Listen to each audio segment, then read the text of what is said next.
January 23, matagal na to ha.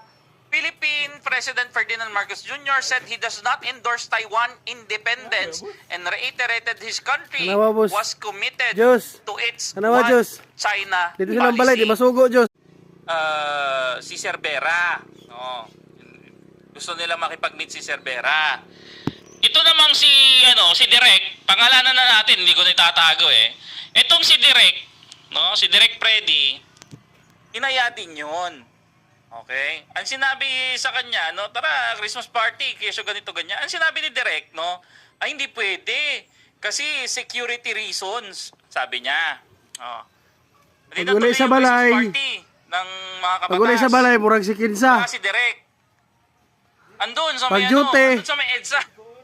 Murag naunsa. Partida, for security reasons.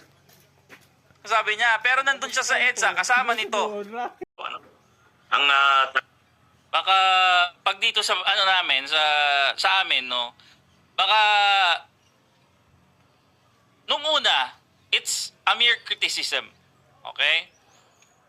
Nung una criticism tungkol sa kanya, sa ginagawa niya, sa trabaho niya, nag-deploy ng kung ano-ano.